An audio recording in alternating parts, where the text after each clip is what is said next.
এদিকে হঠাৎ করে বিপ্লবী সরকারের ডাক, নতুন পরিকল্পনা নিয়ে মাঠে নেমেছে আওয়ামী লীগ। হঠাৎ একই ছক কষল শেখ হাসিনা। ইন্টারনেটে একটি সতর্ক বার্তা ঘুরে বেড়াচ্ছে ফেসবুক এবং অন্যান্য সামাজিক মাধ্যমে। সেটি হলো আগামী 48 ঘন্টার মধ্যে ভয়ঙ্কর কিছু একটা ঘটতে যাচ্ছে। এখন সেই যে ভয়ঙ্কর কি ঘটতে যাচ্ছে, এটা ত্রিমাত্রিক। তিনটি আশঙ্কাকে কেন্দ্র করে এক ধরনের ভীতিকর পরিবেশ এবং পরিস্থিতি তৈরি করা হচ্ছে। প্রথম ভীতিকর যে পরিবেশ পরিস্থিতি যারা বলছে, তারা বলার চেষ্টা করছে যে উসমান হাদির যে হত্যাকাণ্ড, তার দাফন কাফন তো হয়ে গেল, এরপর টার্গেট কে? ইতিমধ্যে বিভিন্ন রাজনৈতিক ব্যক্তিবর্গ যারা আছেন তারা নিজেদের আশঙ্কা ব্যক্ত করেছেন। যারা তরুণ নেতৃত্ব রয়েছেন প্রার্থী হিসেবে রাজনীতির ময়দানে, তারা ঘোরাফেরা করতে গিয়ে নানা রকম আশঙ্কার কথা তারা বলার চেষ্টা করছেন এবং তারা ভয় পাচ্ছেন যে আগামী 48 ঘন্টার মধ্যে অনাকাঙ্ক্ষিত একটা ঘটে যেতে পারে তাদের জীবনে, রাজনৈতিক অঙ্গনে এই অনিশ্চয়তা। আরেকটি গ্রুপ বলার চেষ্টা করছে নানা রকম প্রচার এবং প্রোপাগান্ডা যে নতুন একটি বিপ্লবী সরকার আসছে এবং 48 ঘন্টার মধ্যে সেটা হয়ে যাবে। এবং অনেকে বিপ্লবী সরকারের প্রধান রূপে কে হবেন ইত্যাদি ইত্যাদি নানা রকম ফটোকার্ড তৈরি করে সেটা এমনভাবে প্রচার করছেন, এবং এটা মানে আমার দেশ সম্পাদক মাহমুদুর রহমান সাহেবকে সেই সরকারের প্রধান করে আমার দেশের ফটোকার্ড ব্যবহার করে একটি গ্রুপ এটা প্রচার করছে, এবং আমার দেশ তাদের যে ভেরিফাইড পেজ আছে সেখান থেকে বলার চেষ্টা করছেন যে এটা অপপ্রচার, এই ধরনের কোনো সংবাদ আমার দেশ দেয়নি এবং আমার দেশ সম্পাদক এই রকম কোনো কর্মকাণ্ডের মধ্যে জড়িত নন। বোঝার চেষ্টা করুন। আরেকটি গ্রুপ বলার চেষ্টা করছেন যে জনাব তারেক রহমান সাহেব যেন না আসতে পারেন, এই জন্য আগামী 48 ঘন্টাতে এমন কিছু ঘটানো হবে যাতে করে বিএনপি ভয় পেয়ে যায়, তারেক রহমান সাহেব ভয় পেয়ে যান। এই গ্রুপের দ্বিতীয় যে অপশন সেটা হলো আগামী 48 ঘন্টায় এমন কিছু করা হবে, সেক্ষেত্রে যদি প্ল্যান এ, মানে তারেক রহমান সাহেব আসবেনই না, এটা হলো প্ল্যান এ, যদি প্ল্যান এ ফেল করে অর্থাৎ তারেক রহমান সাহেব তারপরও আসেন, তাতে করে তার সেই আগমনী এটি যেন আনন্দমুখর না হয়, তার অনুষ্ঠানে যেন লোকজন না যায়, ঢাকা শহরে যেন কাউন্টার একটা অবস্থা থাকে, এরকম একটা দৌড়দৌড়ি অবস্থা শহরে যেন তৈরি হয়। এই জন্য নানা রকম যাকে বলা হয় খবর ছড়িয়ে প্রোগ্রামের কথা বলে যে সকল বিভ্রান্তি তৈরি করা হচ্ছে, সেখানে একটা ডেডলাইন 48 ঘন্টা হিসেবে বলা হচ্ছে। আপনি যদি ধরেন যে আমি এই ভিডিওটি যে সময়টিতে করছি এখান থেকে 48 ঘন্টা আজকে থেকে ধরেন, যদি আজকে 21 তারিখ, 21শে ডিসেম্বর, তাহলে 21শে ডিসেম্বর চলে গেল, 22, 23, মানে এই দুদিন যদি ধরেন, 24 তারিখে হলো ডেডলাইন, আর 25 তারিখ সকাল মানে দুপুরের সময় জনাব তারেক রহমান সাহেব আসবেন। তাহলে ঘুরে ফিরে মোটামুটি 23 তারিখ রাত্রি অথবা 24 তারিখ দুপুর পর্যন্ত এই সময়টিকে 48 ঘন্টার একটা মাহেন্দ্রক্ষণ, মানে সেই মাহেন্দ্রক্ষণ একটি কিছু ঘটানোর জন্য প্রচার চালানো হচ্ছে। এর বাইরে আওয়ামী লীগের পক্ষ থেকে নানা রকম ফিসফাস, নানা রকম কথাবার্তা, যেগুলো এই বাংলাদেশে বসে আমাদের পক্ষে এগুলো উচ্চারণ করাটাও আমাদের পক্ষে উচিত না, সম্ভব না। কিন্তু আওয়ামী লীগের যে অসংখ্য বট বাহিনী এখন আছে, তারপর যারা মূলধারার একসময় খুব সেলিব্রিটি ছিলেন, গণমাধ্যমের খুব বড় সাংবাদিক, রাজনৈতিক বিশ্লেষক, তারা প্রকাশ্যে দেশের বাইরে থেকে আগামী 48 ঘন্টার মধ্যে যে সকল ঘটনা ঘটতে পারে যে আশঙ্কার কথা বলছে, মানে এটা না বলাই ভালো, খুবই খারাপ কথা তারা বলছে।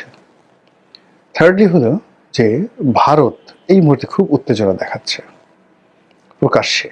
স্বয়ং নরেন্দ্র মোদী, মমতা ব্যানার্জি, শশী থারুরের মতো বিখ্যাত ব্যক্তি, ভারতের পররাষ্ট্র সচিব, মানে অমিত শাহ, অন্যান্য যে সকল কূটনৈতিক অঙ্গনের সরকার এবং বিরোধী দলে যারা আছেন, প্রায় সবাই বাংলাদেশের ব্যাপারে মারাত্মক প্রতিক্রিয়া দেখাচ্ছেন। ভারতের যে সকল সাংবাদিক বাংলাদেশ নিয়ে কন্টেন্ট তৈরি করেন, বিভিন্ন পত্রপত্রিকা লেখেন, সাক্ষাৎকার দেন, এমনকি বিবিসিতে কথাবার্তা বলেন, তারা সবাই বলার চেষ্টা করছেন যে ভারতের ধৈর্যের বাঁধ ভেঙে গেছে এবং তারাও এই 48 আওয়ার্স শব্দটি উচ্চারণ করছে। আমি নিজে খুব অবাক হয়ে যাই যে এই সকল বাক্যগুলো একসঙ্গে মিলল কি করে, এরা তো পরস্পর বিরোধী পক্ষ। তো কেউ যদি 48 আওয়ার্স বলে তো অন্যরা রাগ হয়ে বলবে যে না, এখানে 48 আওয়ার্স হবে না, এটা 64 ঘন্টা হবে। আরেকজন বলবে না 24 ঘন্টা, আরেকজন বলবে না 30 ঘন্টা। কিন্তু এখানে এই মুহূর্তে বাংলাদেশ নিয়ে যারা উদ্বিগ্ন, বাংলাদেশের রাষ্ট্র ক্ষমতায় আসা, থাকা, যাওয়া ইত্যাদি নিয়ে যারা রীতিমতো ইঁদুর দৌড়ের উপরে আছেন, এই মুহূর্তে যারা রাজনৈতিক সুবিধা নিতে চাচ্ছেন বা সুবিধা হারাতে চাচ্ছেন, সকল পক্ষের মধ্যে একই সঙ্গে এই 48 আওয়ার্স যে শব্দটি, এটি কেন বের হয়ে গেল বা বের হয়ে যাচ্ছে, এটা নিয়ে আলোচনা করার চেষ্টা করব। প্রথম, আপনারা যারা নিশ্চিন্ত হতে চান যে কিছুই ঘটবে না, তারা হতে পারেন এই কারণে যে কখনো তারিখ ঘোষণা করে ডেডলাইন দিয়ে কখনো মারামারি হয়নি, কখনো এরকম একেবারে সময়ক্ষণ মাহেন্দ্রক্ষণ বর্ণনা করে পৃথিবীর কোনো দুর্ঘটনা অথবা সুঘটনা ঘটানো যায়নি। নর্মালি এই ধরনের পরিবেশ পরিস্থিতি তৈরি হয় সেই যাকে বলা হয় একটা আতঙ্ক এবং ভয় সৃষ্টির জন্য। এটা অর্ধেক আপনি ধরেন পৃথিবীর, মানে যাকে বলা হয় যত এই ধরনের আতঙ্ক ছড়ানো হয় তার 50% ভয়েড, 50% যাকে বলা হয় বোগাস, এবং কেবলই মাত্র স্বার্থ সিদ্ধির জন্য এই কাজগুলো করা হয়। তো সেই অর্থে 48 আওয়ার্সের মধ্যে কিছুই হবে না, অর্থাৎ 24 তারিখ পর্যন্ত কিছুই হবে না। যা কিছু হওয়ার বা যেভাবে স্বাভাবিকভাবে যা কিছু চলছে ওভাবেই চলবে। যে আতঙ্কের কথাগুলো বলা হচ্ছে সেই আতঙ্কেরগুলো হয়তো ঘটবে না 50% ক্ষেত্রে। আর আরেকটি আতঙ্কের বিষয় রয়েছে, সেটি হলো যে যখন মানে সকল মানুষের মুখ দিয়ে, অন্তর দিয়ে, যাকে বলা হয় চোখ মুখ দিয়ে, পঞ্চ ইন্দ্রিয় দিয়ে একটি বিষয় অনুভূত হয় এবং মানুষের জবান দিয়ে একটি কথা বের হয়ে যায়, তখন সেটা প্রকৃতি ঘটিয়ে দেয়। উদাহরণ হিসেবে বলি, যেমন শেখ হাসিনা পালায় না, শেখ হাসিনা পালিয়ে যাবেন, বাংলাদেশে টিকতে পারবেন, এই কথাগুলো কিন্তু আগস্ট মাসের 5 তারিখের আগে, মানে যখন মেট্রো রেল পুরলো এবং শেখ হাসিনা যখন ওটা দেখতে গেলেন, ঠিক তার আগে তিনি খুব বড়াই করে বলেছিলেন যে শেখ হাসিনা পালায় না, সংবাদ সম্মেলনে পালাবে না। ওবায়দুল কাদের বলেছিলেন যে মরে গেলেও পালাবো না, মির্জা ফখরুলের বাড়িতে গিয়ে উঠবো, থাকতে দেবেন তো। মানে এই যে তার যে কথা, এগুলো কান্নার মতো ছিল এই কথাগুলো। এখন এই কথাগুলো তিনি বলতে চাননি, কিন্তু তার মুখ দিয়ে কিন্তু বের হয়ে গেছে।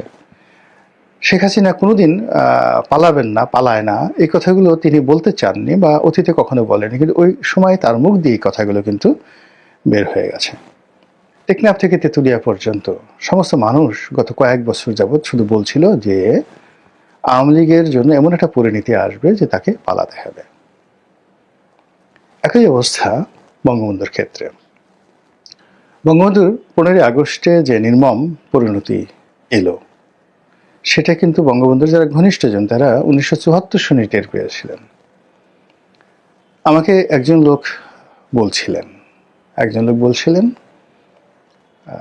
জনাব তাজউদ্দিন আহমেদ সম্পর্কে, ভদ্রলোকের নাম আমার মনে নাই, খুব সিনিয়র একজন পলিটিশিয়ান। তো তিনি সেই 1974 সনে দিল্লিতে যাচ্ছেন, তাজউদ্দিন সাহেব, এবং দিল্লি এয়ারপোর্টের তার সঙ্গে তার দেখা হলো। এবং তখন যে ভদ্রলোক আমাকে বলেছেন তিনি বঙ্গবন্ধুর খুব ঘনিষ্ঠজন ছিলেন, আর তাজউদ্দিন সাহেব তখন বঙ্গবন্ধুর মানে বৃক্ষে পরিণত হয়েছিলেন, তাকে দেখতে পারতেন না। তো তখন তাজউদ্দিন সাহেব ওই ভদ্রলোকে হাত ধরে বললেন যে দেখো, তোমার নেতা নিজেও মরবেন, আমাদেরকেও বাঁচতে দেবেন না। দেখুন, তাজউদ্দিন সাহেব মরেছেন, বঙ্গবন্ধু মরেছেন, এবং এই কথা 1 বছর আগে দিল্লি এয়ারপোর্টে তারা কিন্তু পরস্পর আলোচনা করেছে। এবার আমি আমার নিজের একটা অভিজ্ঞতার কথা বলি। 2012 সনে পার্লামেন্টারি কমিটির বৈঠক হচ্ছে। শেখ হাসিনা খুব ঘনিষ্ঠ একজন মানুষ, যিনি এমপি ছিলেন, মন্ত্রী ছিলেন, খুব বড় মন্ত্রী ছিলেন, এবং খুবই জ্ঞানী গুণী জাননেওয়ালা একজন লোক। এক নামে বলবেন, যেহেতু এখন তিনি জেলে আছেন, আমি এই কথাটা বলতে চাচ্ছি না, তার নামটা বলতে চাচ্ছি না, কিন্তু ঘটনা বলতে চাচ্ছি। তো 2012 সনে শেখ হাসিনা বক্তব্য দিচ্ছেন, কথাবার্তা বলছেন, এবং তার কথাবার্তার মধ্যে স্পষ্টতই ওই সময়টিতে জিদ প্রকাশ পাচ্ছিল, অহংবোধ প্রকাশ পাচ্ছিল, এবং তিনি কাউকে পাত্তা দিচ্ছিলেন না। যেমন তিনি বলছিলেন যে, দেখো, আল্লাহ আমাকে ক্ষমতা এনেছে, তোমরা কেউ আমাকে ক্ষমতা আনোনি। এমপিদের বলছিলেন, তোমাদের কোনো ক্ষমতা নেই, তোমরা সবাই কাটা খাওয়া বিলাই। জাস্ট এই কথাগুলো তিনি বলছিলেন। তারপর তোমাদের লজ্জা নাই, শরম নাই, এবং তোমাদেরকে যদি মানে ওই কাটা খাওয়া বিলাইয়ের মতো কাটা দেওয়া হয়, সবাই গর্ত থেকে বের হয়ে আসে, আবার মানে বিলাইকে যেভাবে পাছার উপর বাড়ি দেওয়া হয় ওই গোপালগঞ্জের আঞ্চলিক ভাষায়, বিলাই আবার চোখের তলে পলায়, আবার সেই কাটা দিলে মিউ মিউ করে সামনে চলে আসে, তোমরা হলো সেই রকম। তো সকল মানুষ মাথা নিচু করে তার বক্তব্য শুনছিলেন। আব্দুল জলিল সাহেব তখন জীবিত, তোফায়েল সাহেব, রাজ্জাক সাহেব, মানে সকলে মিলে তার সেই অপমান কিন্তু সবাই হজম করছিলেন। রাজ্জাক সাহেব তখন জীবিত ছিলেন কিনা আমি বলতে পারবো না, যাই হোক। তো সবাই, মানে ইনক্লুডিং সাবির হোসেন চৌধুরী সহ সবাই, মানে 111-এ যারা যাকে বলা হয় কুশীলব ছিলেন, তাদেরকে ইন্ডিকেট করে, প্লাস দলের যারা একেবারে নতুন আসছে, শুধু দলীয় মনোনয়ন নিয়ে জোয়ারে যারা পাশ করে আসেন, সবাইকে উদ্দেশ্য করে তিনি এই কথাগুলো বলছিলেন। তা এখন আমার পাশে যে ভদ্রলোক বসেছিলেন, তিনি বলেন যে, দেখো, তোমার নেত্রীর, আমি তখন শেখ হাসিনার খুব ঘনিষ্ঠজন ছিলাম, তো বলে, দেখো, তোমার নেত্রীর কথা শোনো। ওনার মধ্যে একটা অহমিকা বোধ জন্ম নিয়েছে যে আওয়ামী লীগকে বাংলাদেশে তিনি পুনর্জন্ম দিয়েছেন, আর উনি এখন যে কর্মগুলো করছেন, সেই কর্মের মাধ্যমে তার হাত দিয়ে আওয়ামী লীগের কবর রচিত হবে, এবং তার অবর্তমানে আওয়ামী লীগের হাল ধরার মতো আর শেখ পরিবারে এই দলের মধ্যে কেউ থাকবে না। সেই কাজ তিনি, দেখো, আজকে এই অনুষ্ঠানে করে যাচ্ছেন। দলীয় নেতা যদি তার নেতাকর্মীদেরকে সম্মান না করে, দলীয় নেতা যদি তার নেতাকর্মীদেরকে অপমান করে, তাদের মেরুদণ্ড ভেঙে দেয়, তাহলে আর যা হোক, দালাল হবে, তাবেদার হবে, টাউট হবে, বাটপার হবে, সবকিছু হবে, কিন্তু দল পরিচালনা করার মতো নেতা থাকবে না এই দলে। 2012 সনে সেই ভদ্রলোকের বক্তব্য। তারপরে তিনি দলের সঙ্গে ছিলেন, মন্ত্রী হয়েছেন, সবকিছু হয়েছেন, এখন আবার জেলে আছেন। এই হলো মানুষের মুখে দিয়ে যে কথাগুলো বের হয়, সেই কথার বাস্তব রূপ। আড়ালে আবডালে যে কথা হয়, সেই কথার বাস্তব রূপ। তো এভাবে আপনি বেগম জিয়ার কথা চিন্তা করেন, তারেক রহমান সাহেবের কথা চিন্তা করেন, তাদের জীবনের যে খারাপ পরিণতিগুলো এসেছিল, সেই খারাপ পরিণতিগুলো কিন্তু মানুষের মুখে মুখে ঘুরে ফিরে বেড়াতো, এবং তাদের এখন যে সকল দুর্নাম বদনাম আছে রাজনৈতিক অঙ্গনে, যাদেরই আছে, এই কথাগুলো কিন্তু সেই আগেই তাদের মুখ দিয়ে বের হয়ে গিয়েছিল। আপনি দেখুন, এই সময়টিতে ডক্টর মোহাম্মদ ইউনূস যা করছেন, জামাত যা করছেন, অন্যান্য মানে যে সমস্ত লোকজন করছেন, তা কিন্তু আমাদের দেশের আমজনতা অনেক আগেই সেই বলে দিয়েছে যে এটা হতে পারে। জামাত ক্ষমতা আসলে এই কাজ করবে, ক্ষমতা পেলে এই কাজ করবে, বিএনপি যদি আগামীতে দেশ পরিচালনার দায়িত্ব পায়, তারা এই ভুল করবে, ইত্যাদি ইত্যাদি ইত্যাদি সবকিছু। এবং দেখেন, সেই ঘটনাগুলি কিন্তু ঘটে যাচ্ছে।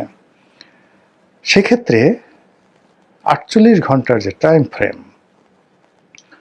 এই টাইম ফ্রেম নিয়ে যখন 18 কোটি মানুষের যে বিরাট অংশ, সচেতন অংশ, তারা একই চিন্তা করবে, একই আতঙ্ক অনুভব করবে, এবং একই বিশ্বাস দ্বারা লালিত হবে, এবং তারা মনে করবে এরকম একটা কিছু ঘটা আসলে উচিত, মানে ঘটতে পারে, কিন্তু সেটা যে উচিত, ইট শুড বি, এটা দরকার, এটা প্রয়োজন। 48 ঘন্টা কিছু একটা ঘটা দরকার, এই জিনিসগুলো যখন মানুষের মধ্যে আসবে, অর্থাৎ তারা বর্তমান অবস্থা নিয়ে সন্তুষ্ট নয়, দুর্বিষহ সময় পার করছে, তাদের চোখের সামনে যা কিছু দেখছে, অল্টারনেটিভ যা কিছু দেখছে, সেই অল্টারনেটিভ বিষয়গুলো তাদের ভালো লাগছে না।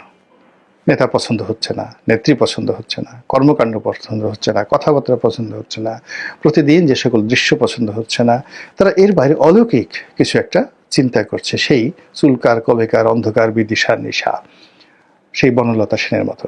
যে বনলতা সেনের যিনি কবি, তিনি সারা পৃথিবী ঘুরছেন, সেই বন থেকে বনান্তরে, পাহাড় থেকে সমুদ্রে, সমুদ্র থেকে সেই দারুচিনির দ্বীপে, কিন্তু কোথাও তিনি স্বস্তি পাচ্ছেন না, কোথাও তিনি নিরাপত্তা পাচ্ছেন না। ঠিক সেই সময়টাতে নিজের মনের মধ্যে তার হঠাৎ করে উদয় হলো নাটোরের বনলতা সেনের কথা। আর সেই বনলতা সেনের তিনি একটা চরিত্র অঙ্কন করলেন, চুল তার কবেকার অন্ধকার বিদিশার নিশা।